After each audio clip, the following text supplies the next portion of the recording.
Bueno, vamos a hablar ahora sobre el teorema central del límite, que como su nombre lo indica, muy importante. De hecho, quizás el más importante teorema dentro de la teoría de probabilidades. La experiencia muestra que en muchas ocasiones, cuando una variable aleatoria x es el resultado de la suma de un número muy grande de variables aleatorias independientes, x1, x2, xn, es decir, cuando tenemos una variable aleatoria x que resulta ser la suma de un número muy grande de variables aleatorias independientes, lo que muestra la experiencia en muchos casos es que la distribución de probabilidad de esta variable aleatoria x puede considerarse normal, que es prácticamente una distribución normal, que tiene prácticamente una distribución normal, aun cuando no sean normales las distribuciones de estas variables aleatorias. Ahí radica la novedad.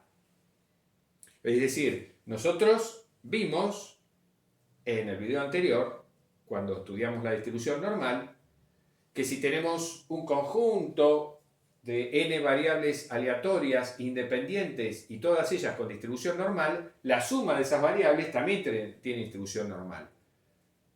Eso vale siempre e independientemente de que n sea un número grande o pequeño. Si sumo 2 o 3 o 4 variables aleatorias normales independientes, la suma de ellas va a ser una variable aleatoria normal. Eso es un teorema y se demuestra matemáticamente, aunque nosotros no lo hicimos.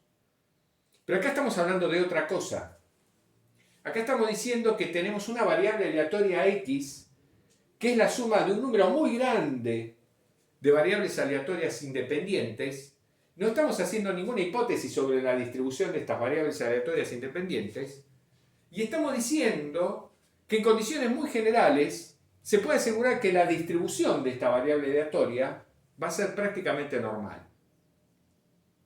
Un ejemplo típico de esta situación lo encontramos en la demanda de electricidad en una gran ciudad en un intervalo dado de tiempo. ¿Qué pasa? La demanda global de electricidad en una ciudad en un intervalo de tiempo es la suma de las demandas individuales de los usuarios. Las demandas individuales de los usuarios son variables aleatorias independientes entre ellas.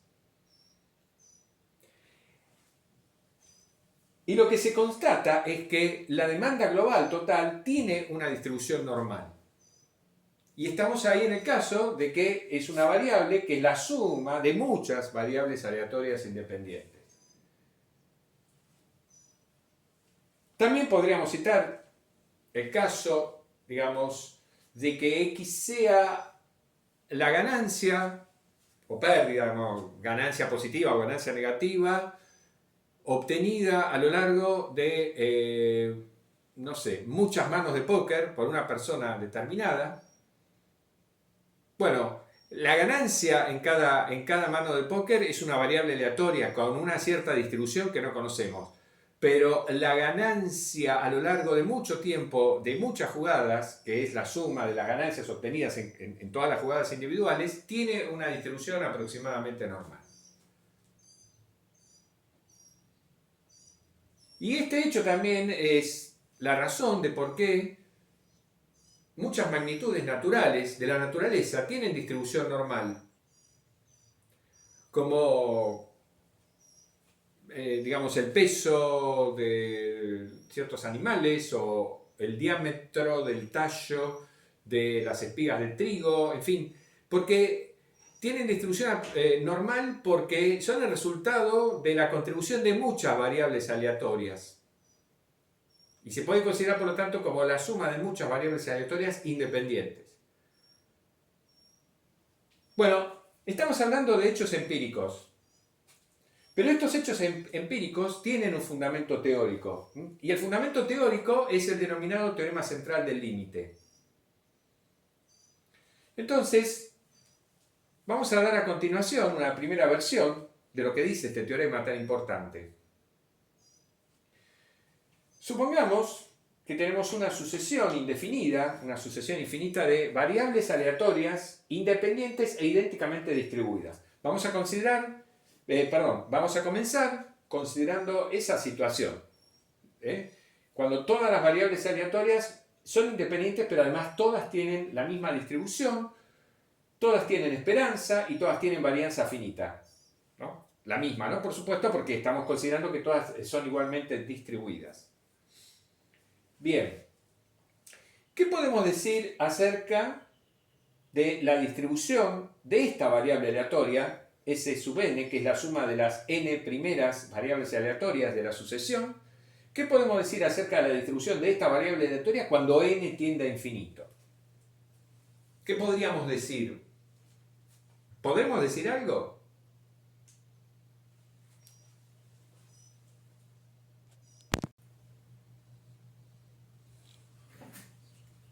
Entonces, tenemos una sucesión de variables aleatorias independientes e idénticamente distribuidas, todas ellas con esperanza mu y varianza finita sigma cuadrado. Y consideramos para cada número natural n la suma de las primeras n variables de esta sucesión y llamamos S sub n a esa suma. Bien, entonces cada S sub n es una nueva variable aleatoria que tiene esta esperanza, porque la esperanza es la suma de las esperanzas, todas tienen la esperanza mu, entonces la esperanza de S sub n es n por mu, y la varianza de S sub n es n por sigma cuadrado, para todo n natural. Entonces, ¿qué pasa con estas esperanzas cuando n tiende a infinito? Bueno, a menos que mu sea 0, la esperanza de S sub n va a tender a más o menos infinito para n tendiendo a infinito, dependiendo de si mu es positiva o negativa. Y la varianza de Cn va a tender a infinito, para n tendiendo a infinito. Con lo cual, uno dice, este hecho me está revelando que la función de distribución acumulada de S sub n no parece tender a una función de distribución acumulada de alguna distribución conocida cuando n tiende a infinito. Desde luego no va a tender a la distribución normal para n tendiendo a infinito, porque la distribución normal no tiene un valor esperado más o menos infinito ni varianza infinita. Pero ¿qué pasa si consideramos, en lugar de considerar la variable aleatoria Sn, consideramos a la variable aleatoria S asterisco sub n? ¿Quién es esta variable aleatoria S asterisco sub n? Es la variable S sub n estandarizada. ¿Qué quiere decir estandarizar a una variable aleatoria? Quiere decir que le resto su valor esperado y la divido por su debido estándar. Eso quiere decir estandarizar a una variable aleatoria. Cualquier variable aleatoria con esperanza y varianza finita puede ser estandarizada. Si x es una variable aleatoria con esperanza mu y varianza finita sigma cuadrado, entonces x menos mu dividido todo por sigma, eso es la estandarización de la variable aleatoria x. Esa nueva variable aleatoria, que es la estandarización de x, va a tener esperanza 0 y varianza 1. Entonces, la estandarización de Sn es S sub n asterisco, que está dada de esta forma. Bueno, como la esperanza de S sub n es n por mu, hacemos el reemplazo. Como la varianza de S sub n es n por sigma cuadrado, al tomar la raíz cuadrada, en el denominador nos queda esto. ¿Qué pasa con esta variable aleatoria? Muy fácil. Como dijimos recién, como es la estandarización de S sub n, la esperanza de S sub n asterisco es 0 y la varianza de S sub n asterisco vale 1, para todo n natural. Ahora, todas estas variables aleatorias, todas ellas entonces tienen esperanza 0 y varianza 1. Entonces, ahora sí, tendría sentido preguntarse qué pasa con la distribución de estas variables aleatorias cuando n tiende a infinito. Bueno, y ocurre algo sorprendente, muy importante, que es lo que estamos describiendo acá. Estamos diciendo que el límite para n tendiendo a infinito de que la probabilidad de S sub n asterisco sea menor o igual a t, eso es igual a phi de t, la phi grande de t, para todo t real. ¿Quién es la phi grande de t? Recordemos, la phi grande es la función de distribución acumulada normal estandarizada. Es la función de distribución acumulada de izquierda de la distribución normal estandarizada. Y esto que tenemos acá, para cada n, esto que tenemos acá, es la función de distribución acumulada de esta variable aleatoria evaluada en t. Entonces lo que estamos diciendo es que la función de distribución acumulada de S sub n asterisco tiende puntualmente a la función de distribución acumulada de la normal estandarizada para n tendiendo a infinito. Ahora lo vamos a escribir así a continuación. Pero esto que tenemos acá es una primera versión del teorema central del límite que creo que fue demostrada en 1901 por un matemático ruso de apellido Lyapunov, un famoso matemático ruso. Creo que en 1901 él logró demostrar esta primera versión del teorema central del límite.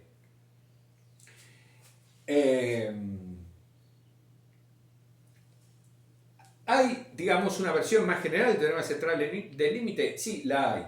Lo que pasa es que la formulación precisa ya de, digamos, las condiciones, las hipótesis que hay que formular para ese enunciado más general del teorema central del límite, incluye una condición que se llama la condición de Lindenberg, bueno, que no es fácil de explicar, pero sí, hay una versión más general del teorema central del límite. En esa versión más general ya no es necesario que estas variables aleatorias sean idénticamente distribuidas. Ya no es necesario. Vale este mismo resultado aun cuando estas variables aleatorias no tengan la misma distribución. Sí tienen que ser independientes, sí tienen que tener esperanza de varianza finita, pero acá pondríamos mu sub j y acá pondríamos sigma cuadrado sub j. Y agregando esa condición de Lindenberg que se cumple en la práctica en la mayoría de los ejemplos que uno aborda, entonces sigue valiendo o vale este teorema central del límite. Pero por ahora vamos a trabajar con esta versión, con esta primera versión.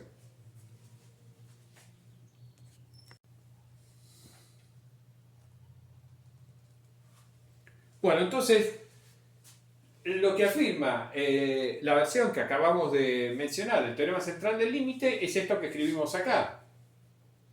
La función de distribución acumulada de S sub n asterisco tiende puntualmente o converge puntualmente a la función de distribución acumulada normal estandarizada cuando n tiende a infinito.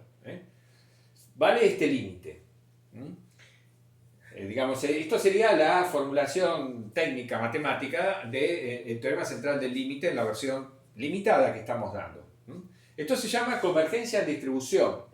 Lo que me está diciendo es que las variables aleatorias, S sub n asterisco, todas ellas, S sub 1 asterisco, S sub 2 asterisco, etc., esta sucesión de variables aleatorias, bueno, convergen en distribución a la normal estandarizada.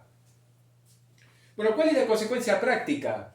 La consecuencia práctica es que si n es un número natural grande entrecomillado, ya vamos a decir por qué, puede considerarse que esta variable aleatoria, que recordemos es la S sub n estandarizada, tiene aproximadamente distribución normal 0,1, distribución normal estándar. Pero el n acá lo estamos tomando un n grande, pero está fijo. Entonces, si esta variable, uno dice, bueno, puedo considerar que se comporta normalmente, puedo despejar S sub n de acá y llego a la conclusión de que S sub n, que está dada así, en función de S sub n asterisco, también tiene que tener distribución normal, porque si a una variable normal la multiplicamos por una constante y después sumamos otra constante, bueno, sigue siendo una variable normal. Entonces puedo considerar que para un n fijo grande, esta, digamos, S sub n, también tiene distribución normal. Pero claro, ya no va a ser una normal estandarizada porque el valor esperado de S sub n es n por mu, lo vemos acá, o lo vemos por definición de S sub n, y la varianza de S sub n es n por sigma cuadrado. Lo mismo, lo vemos acá o lo vemos en la definición de S sub n. Con lo cual podemos concluir que para n grande, S sub n, que recordemos es x1 más x2 más x3 más xn, la suma de las n primeras variables aleatorias de la sucesión, S sub n tiene distribución aproximadamente normal con estos parámetros. Digamos, esta es la consecuencia práctica que a uno le interesa del teorema central del límite como lo hemos formulado. Una suma grande de variables aleatorias, independientes e idénticamente distribuidas, que tengan esperanza y varianza, tiene aproximadamente distribución normal. Y los parámetros de la distribución normal, por supuesto, son la suma de las esperanzas y la suma de las varianzas.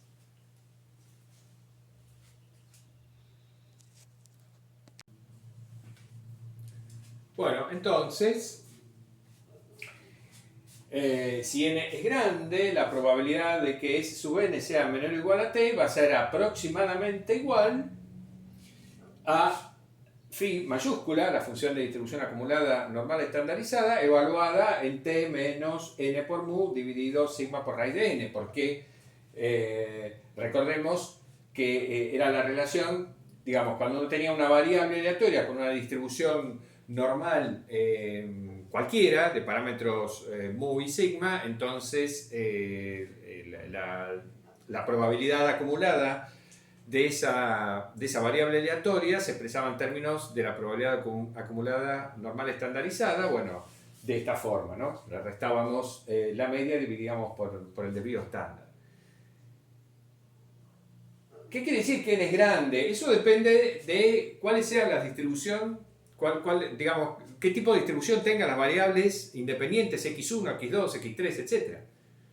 En algunos casos, con n igual a 10, 12, la aproximación normal ya es buena. En otros casos, se requiere un n más grande para que la aproximación normal sea aceptable. En muchas circunstancias se puede decir que con n mayor o igual a 30 ya la aproximación normal anda bien. Pero eso es muy relativo. En general, digamos, en las aplicaciones con n igual a 30, 40, 50 ya la aproximación normal funciona aceptablemente bien. Observemos lo siguiente. Supongamos que llamamos x barra a, bueno, lo que tenemos acá, ¿no? 1 sobre n por la suma de j igual a 1 hasta n de las xj. Es decir, esto que estamos haciendo acá es tomando la media aritmética de las primeras n variables aleatorias de la sucesión, ¿no? Siempre son las mismas, ¿no? Las xj son variables aleatorias independientes e idénticamente distribuidas, etc. Bueno, esto era S sub n, entonces x barra es 1 sobre n por S sub n.